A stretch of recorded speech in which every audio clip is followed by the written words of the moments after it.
2021 itu kalau lihat Beta Pungkem itu ada kerusakan terkena badai seroja.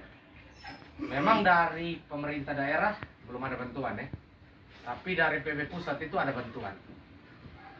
Nah, nominalnya pasti Beta lupa, tapi itu bantuan itu adalah hasil pengumpulan dana dari semua Pengprov Muay Thai di Indonesia. Ada penyerahannya simbolis, ada video ucapan terima kasihnya dari ketua Pengprov, tapi realisasi uangnya belum ada sampai sekarang. Itu sontau itu doi semua menguap di mana kita sontau, atau mungkin masih taruh di rekening, karena ketika itu transfer uang itu dilakukan ke rekening pribadi.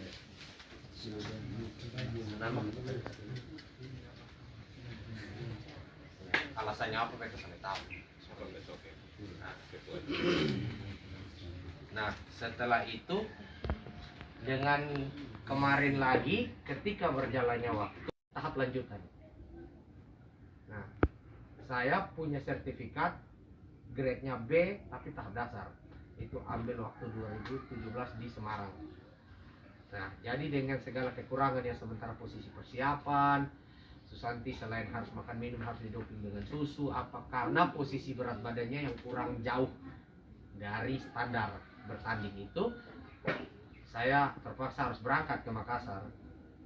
Nah, itu juga sama, uangnya pribadi. Waktu kita terakhir rapat di Hotel Pelangi, saya itu sempat maju dan bicara dengan Bapak Ketua KONI tentang kondisi ini, bagaimana mungkin ada solusi.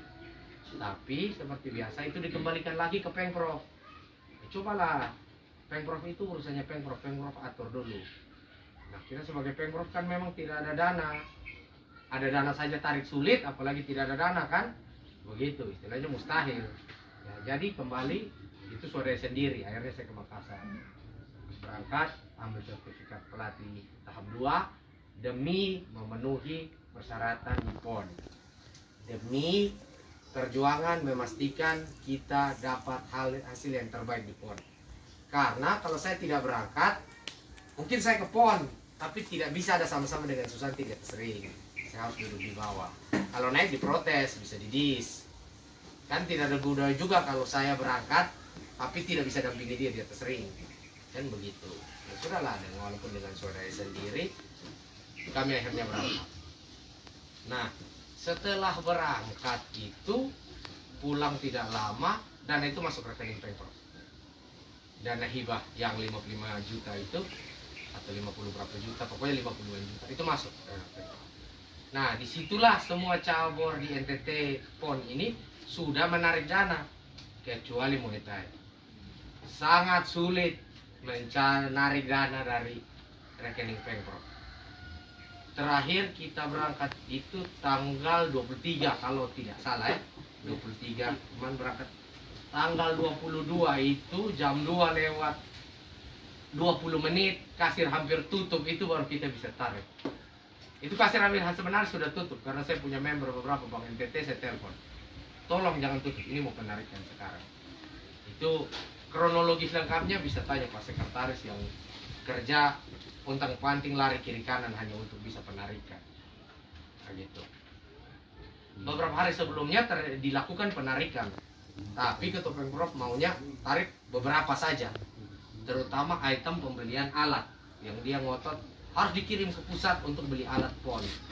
Padahal PB PON sendiri sudah menyiapkan peralatan, tapi dengan dalih biar kita punya peralatan sendiri. Dibelilah peralatan ke sana. Nah, entah motivasinya apa, lebih mendahulukan peralatan ketimbang uang saku atlet dan sebagainya yang memang ada di draft. Saya tidak tahu. Tapi yang saya tahu melalui surat edaran Ketua Umum PBMI bahwa untuk pembelian alat itu ada dapat fee 10% kepada Pengprov, 5% kepada Dewan Guru, di mana saya menghasilkan Susanti Dapetaka yang juara, tidak terkalahkan di Muay Thai Indonesia. Tapi saya tidak masuk dalam itu grup Dewan Guru. Di Dewan Guru Indonesia itu saya tidak termasuk di dalam. Jadi tahulah kalau di NTT statusnya Dewan Guru siapa, saya tidak tahu begitu. Mungkin ada yang lebih Dewan Guru ya, tidak tahu. Pokoknya adalah itu fee, itu ada surat edarannya. Gitu. Saya tidak mau berasumsi toh bahwa itu apa itu. Pokoknya itu akhirnya karena penarikan dananya separuh dan harus ngotot untuk pembelian alat, saya juga ngotot karena hak atlet itu nomor 1. Karena mendekati hari keberangkatan itu ada acara pembukaan dan kan semua atlet itu wajib pakaian adat. Nah itu atlet memenuhi kebutuhan itu bagaimana? Toh? Sedangkan posisi waktu itu bulan September ya.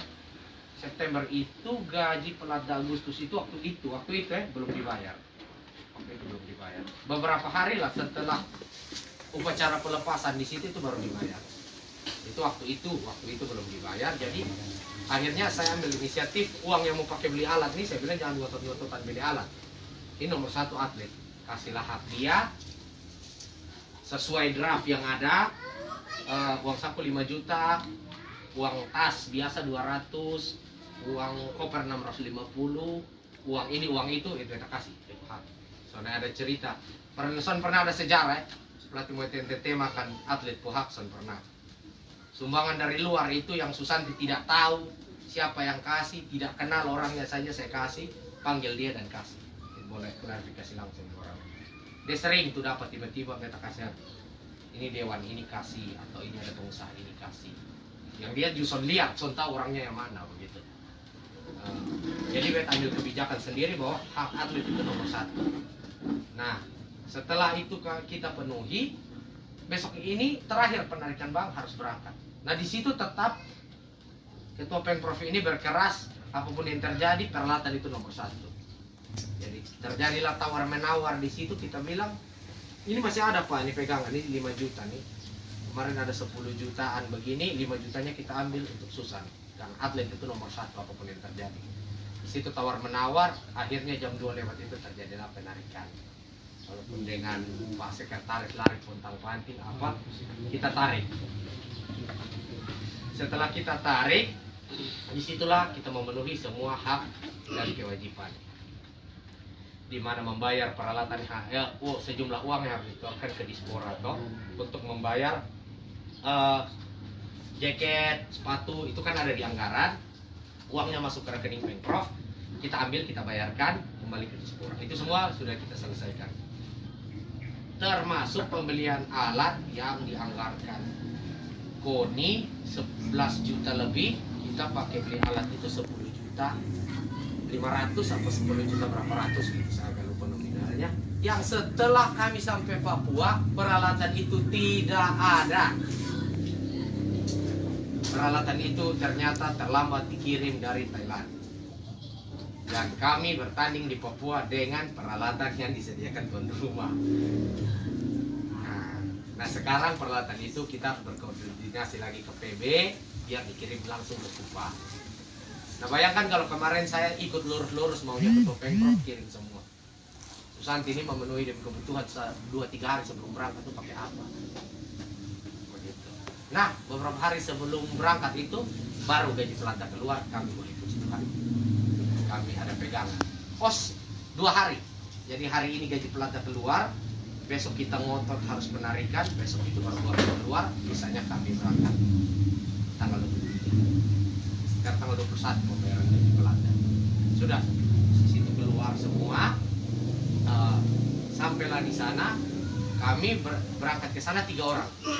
Saya, Susanti, dan Ketua Pemprov itu yang berposisikan sebagai manajer ofisial. Ketika di ring, dia posisinya sebagai helper. Saya di atas, dia duduk di bawah, harusnya bawa air, harusnya berkoordinasi. Kenyataannya di Papua tidak seperti itu. Ya, kenyataannya di Papua tidak seperti itu. Saya tidak tahu semua jadwal pertandingan tim Muay Thai. Ketika 2 hari pertama masuk, terus ada penimbangan badan umum. penimbangan badan secara umum. Muay Thai ini main tiap hari, harus ditimbang. Jadi pagi timbang, siang main, malam main. Paginya itu saya menemani Susanti ke sana waktu mau mengambil buku atlet. Di sana istilahnya boxer book, buku atlet. Di situ nanti segala hasil penimbangan, pemeriksaan kesehatan dan sebagainya ditulis di situ. Saya pergi ngambil sama Susanti, ternyata buku itu sudah tidak ada. Sudah diambil terlebih dahulu oleh ketua Pengprov yang melengkap manajer. Saya berpikir, oke, sudahlah, dia akan punya hak toh. Setelah itu, setelah penimbangan pria selesai, Susanti duduk di matras bersama semua atlet-atlet perempuan. Duduk di situ, boxer booknya ada tinggi begini. Jadi, Susan beta tanya, Susan, timbang? Dia bilang masih tunggu antrian. Beta berpikir, oke, karena boxer booknya banyak, berarti dibacakan nama sesuai antrian toh. Pulanglah beta ke hotel, menunggu kabar dari Susan. Berat badannya in kalau masuk pasti masuk, kalau Susan ini ada kurang. Cuma kurangnya berapa itu yang kita perlu tahu toh untuk menyeting, untuk setting strategi besok bertanding. Gitu. Ternyata setelah bertunggu hampir 1 jam lebih, Susan WA bahwa buku atletnya itu tidak ada. Kita telepon beliau, dia bilang buku atletnya ada di dia. Beta tanya posisinya di mana, dia ada keluar, dia di jalan-jalan. Jadi buku atlet itu taruh di saku baru pakai jalan-jalan. Sedangkan orang ada tunggu di situ. Nah, beta suruh pulang lah untuk kasih itu buku.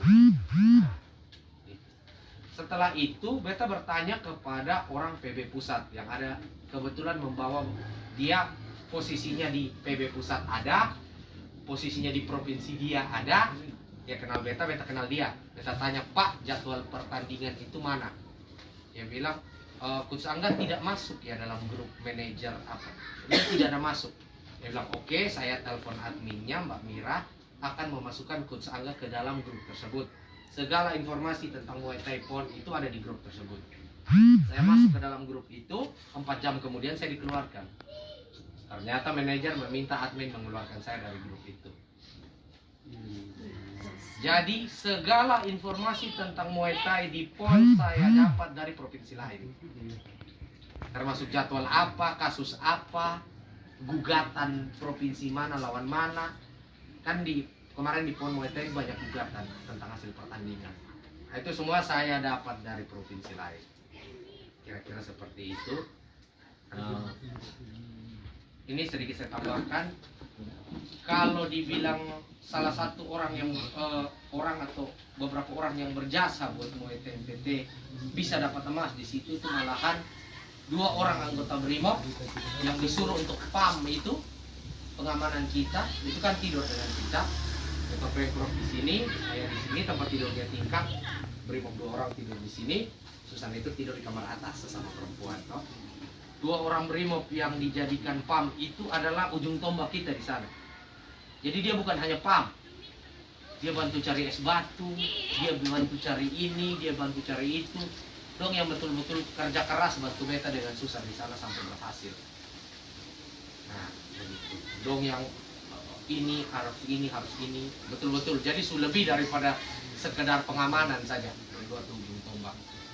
Jadi beta akan sangat merasa kecewa kalau ada orang yang berangkat ke Papua hanya menjadi batu sandungan, menjadi duri dalam daging. Terus kalau di sini wawancara berdiri paling depan, itu beta sangat sakit hati. Iya. Dan kejadian ini boleh dikonfirmasikan kepada semua ofisial pelatih peserta PON yang ada di Papua. Semua tahu ceritanya, terutama yang ada di MES GDI Putra. Semua orang tahu ceritanya. Hari terakhir kita akan bertanding dengan Jawa Barat. Disitulah persyaratan penempelan materai 10.000 dan tanda tangan tidak akan menuntut kalau terjadi sesuatu itu dilakukan.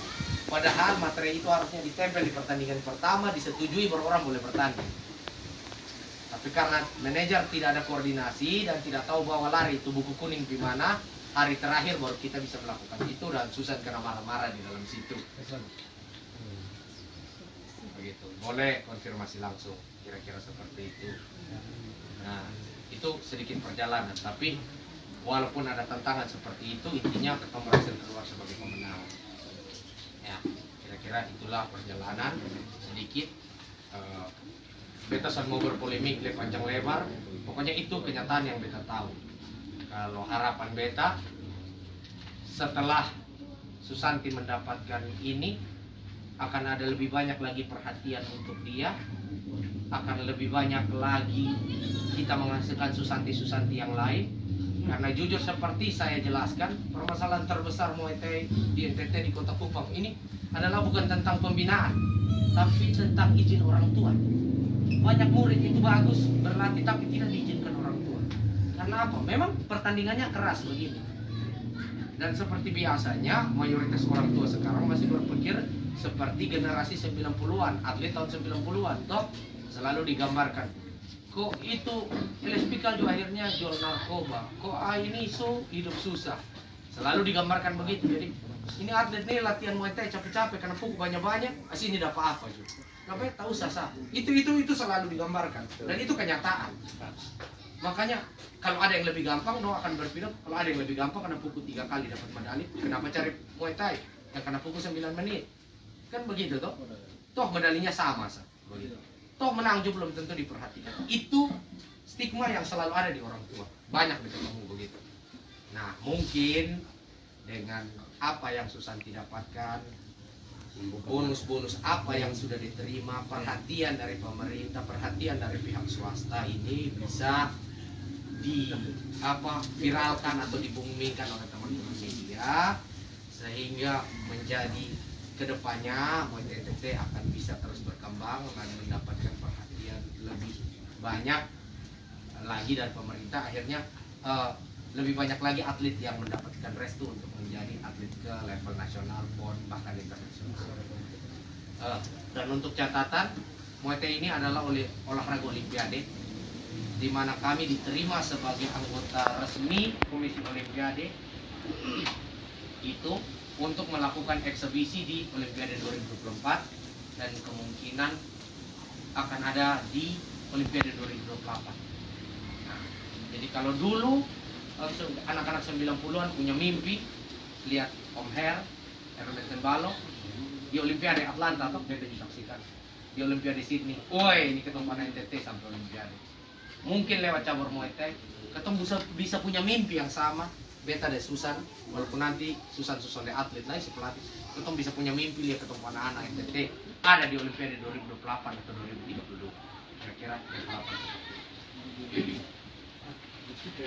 Baik, jadi nanti saya kasih kesempatan Pak wartawan dan Ibu wartawan untuk bertanya. Tapi sekilas tadi ini apa yang sudah Angga sampaikan.